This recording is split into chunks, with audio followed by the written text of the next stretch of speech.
Do you feel like you're putting in work on the bench press every single week, but not getting any stronger? Like the number just isn't moving at all. It could be because you're selecting the wrong accessory movements. Today I'm going to take you through my top 5 bench press accessories, whether you're chasing your first 1-plate bench press or you're trying to bench 500 pounds for the first time. Let's start off with one of my favorite movements that highlights something that lifters mess up all of the time. The long pause bench press. If you want to build a big bench, you've got to be strong and skilled while the bar's on your chest. Many raw lifters think that their lockout is their weakness, when in actuality what happens is they lose position either while touching their chest or while pressing off of the chest. Long pause bench is a classic, and it's in damn near every program that I write. Get better at pausing, get better at benching. If we can be stronger in that bottom position and in breaking inertia, we're gonna put kilos on the bench, period. You never heard period? No. Oh. I'll usually program these for no more than about 4 reps and no less than about a 7 RPE because we want some intensity and we want some specificity on this movement. I'll also differentiate between a 2-count pause bench and a 3-count pause bench, often swapping between those in programming. So the key to long pause bench is to make sure that the bar is motionless. No bounce, no momentum during the pause. And be careful at how quickly you count. Every single week I remind lifters that their long pauses need to be longer. Next up, let's talk about the pin press. So let's talk a little bit about the pin press. If you're somebody whose issue in the bench press comes when you initiate the press out of the pause, well, pin press might just be the perfect accessory for you. The way to set it up is to try to get the pins to take the weight just as the bar touches the chest. If you don't have a rack with really nice close hole spacing like this one here, you may end up in a situation where you can choose either a little bit above the chest or a little bit below where you usually touch and have to sink to touch. If that comes up, I recommend you go for the higher of the 2 settings. If you have to sink, you're gonna lose a bunch of position during the pause, and it's gonna kind of defeat the purpose of the movement. When you're executing this movement, always start from the top and unrack as normal. I don't see a good reason to do pin presses starting from the bottom. The rep will consist of bringing the bar down at the speed that you normally bring the bar down. You may need to have a little bit of extra control at the bottom because we don't want the bar to fall on the pins, and we don't want the bar to bounce off of the pins. We want to be able to unload maybe 70 or 80% of the weight onto the pins without completely relaxing, and then press having to break inertia off of the pins. Just a quick note, you can use some variations of this that perhaps focus a little bit more on different parts of the range of motion, but the most universal variation of the pin press I can recommend is doing it at chest height. In terms of how I would program the pin press, it would be very similar to the long pause bench. Generally more specific, lower reps, and higher RPEs. Next up, the close grip bench press. The close grip bench press is a great variation both because it is quite similar to your usual bench, but different enough. The benefit of this is that you'll have a separate training max, so the intensity will likely be a little bit lower, and the pattern will be different enough that you can have maybe a little bit more bench exposure where you otherwise wouldn't be able to have comp bench or wide grip bench exposures. Ideally, when we're using this as a variation, we're going 1 to 3 fingers widths narrower, and in some cases, I will prescribe as a variation very close grip bench where we're coming into the edges of the knurling. But for example, I bench with my middle finger on the rings, and when I do my close grip, I come into pinky finger on the rings. So it's not a massive difference, but it's enough that the movement feels different and is functionally trained a bit differently. The other main benefits of the close grip bench is that it's gonna hit your triceps and your front delts, maybe a little bit more than your normal bench pattern would.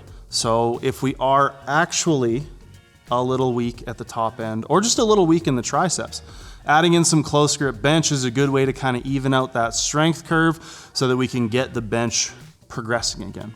So the main difference is execution-wise with your normal grip and your closer grip bench are gonna be that your normal grip, you're gonna have a little bit of a higher touch point and your elbows are gonna be flared out a little bit more, right? Note the touch point, note the elbow position. If I bring my grip in to where my close grip bench is, which is only about, like I said, 2 fingers widths, you'll notice that the touch point is gonna be further down my chest and my elbows are gonna be more tucked. So those things should happen relatively naturally, but if you're wondering why, like, okay, my close grip feels so awkward, maybe you're not tucking enough, maybe you're trying to mimic your usual bench a little too much. One final quick note about utilizing the close grip bench when it comes to programming. I think that the more generic close grip bench, 1 to 3 fingers narrower than your usual grip, is a great tool both for more specific work in the lower rep ranges and higher intensities, but also can be used for less specific work. The hypertrophy rep ranges, 8 to 12, pushing for more of a muscle building stimulus, where I think once we go closer than that, utilizing what I referred to earlier as the very close grip bench, where your hands are pretty much on the end of the knurling, I think that lends itself much more to the higher rep, less specific, maybe more hypertrophy focused stimulus. And now, feet up bench. The feet up bench press is a great exercise if you're somebody who finds themselves wobbling around on the bench. If you struggle with keeping your shoulder blades tight throughout maybe a higher rep sets, and then that translates over into your 1RMs, well, the feet up bench takes the legs and the feet completely out of the equation, which forces the upper body to have to do all of the stabilizing work itself. It also in some ways acts as a pseudo deficit bench where there's maybe slightly more range of motion. Because you're not able to use your feet to drive your chest up as much, you're gonna end up with a tiny little bit more range of motion. For that reason, I really like it as a hypertrophy exercise, something to be utilized with less specific protocols, maybe higher rep ranges, but I also think this can be a great way to build that strength into the stability, right? Kind of pairing those two things, synergy, and getting the best of both worlds. I probably wouldn't be doing like heavy singles and triples here, but I do think you could probably push sets of 4 to 6 and get some good results out of it. As a little tip for when you're doing the feet up bench press, here's how I recommend the setup be, right? You're gonna go through your entire bench setup with your feet down on the ground like you normally would, as if you're doing a normal competition bench press. Set everything up, go through to the point where you unrack, put your butt down, and make putting your feet up the very last thing that you do. That way you give yourself the best odds of maintaining the best position that you can. And finally, overloading the bench press. All right, now the last tool that I want to talk about is actually kind of a bunch of tools. I think there's definitely a case to be made for using bands or chains and boards. Yes, even for raw lifters. You could also use something like a slingshot or set up some reverse bands.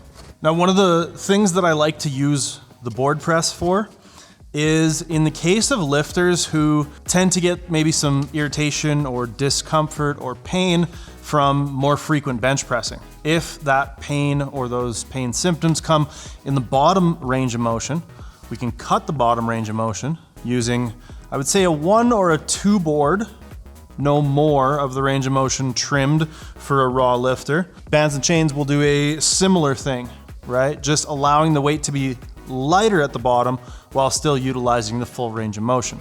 I think boards, bands, and chains are also just good tools for just straight up getting strong overall. You can also use, like I said, something like a slingshot or a reverse band setup, although that can be a little tricky to set up. I would lean on those a little bit less, however. Just anecdotally, I've had less success with less of my lifters using those tools. A few tips. Number 1 for the boards.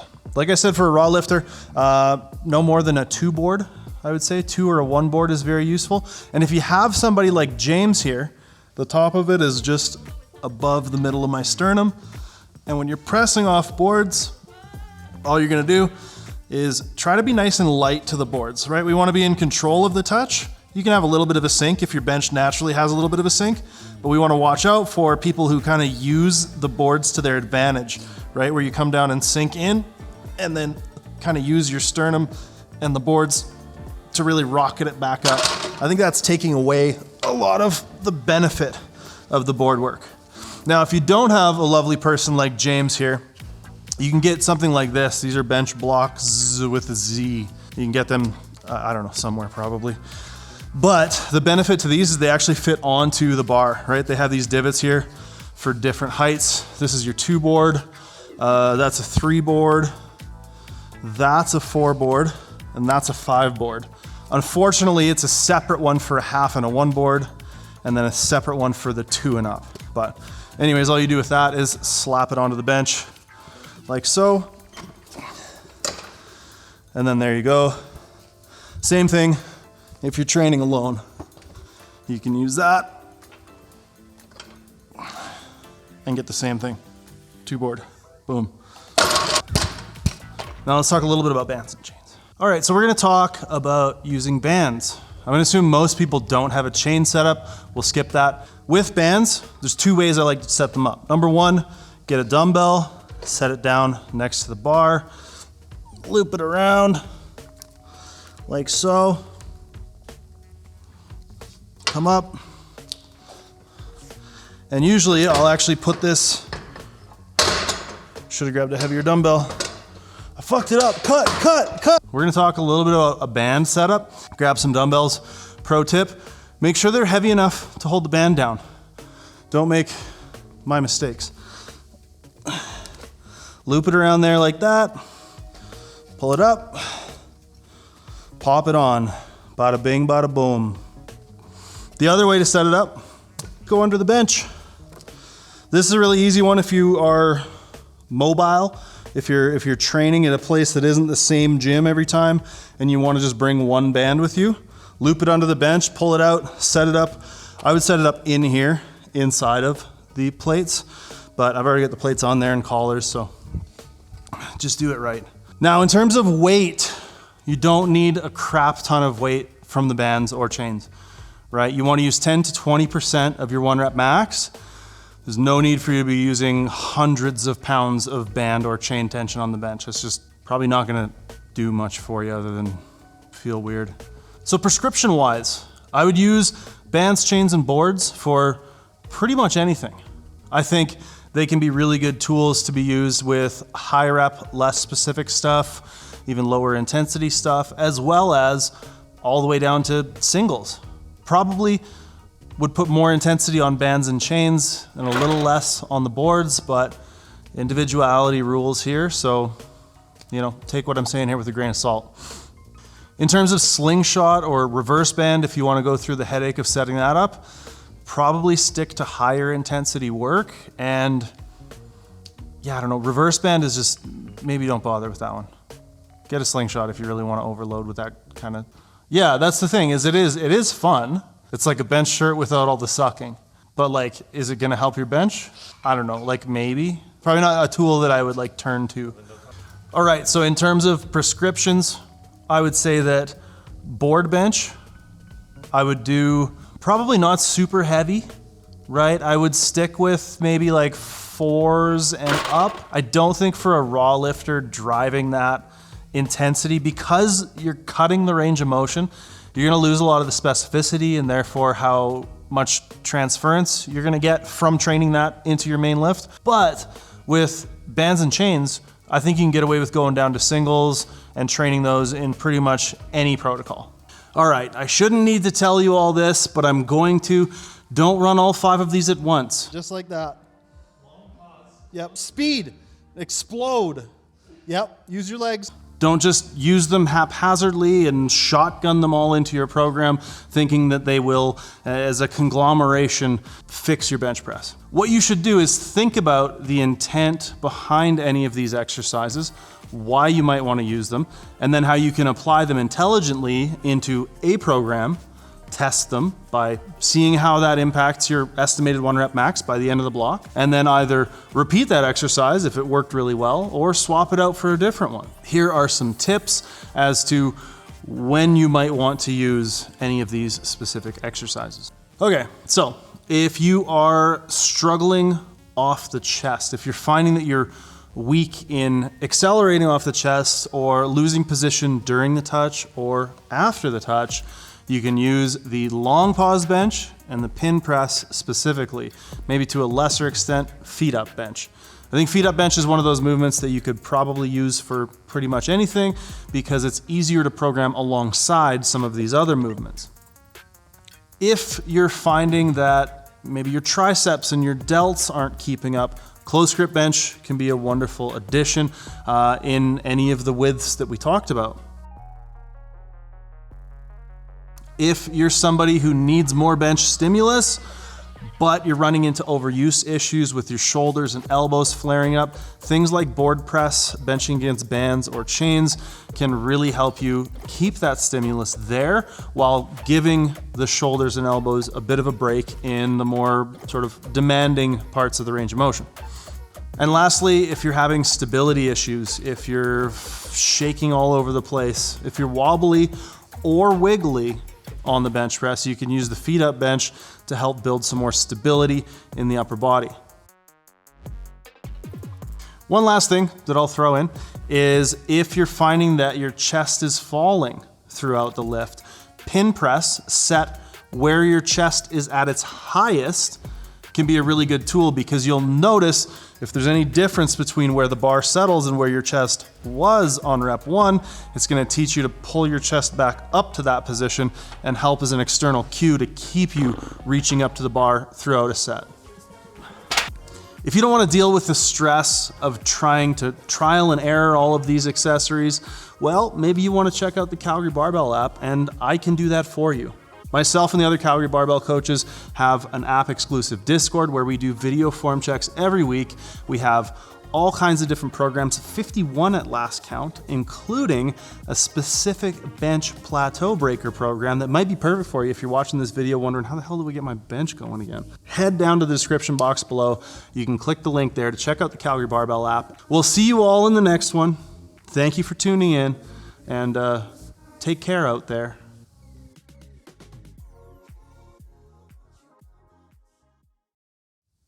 This is Audible.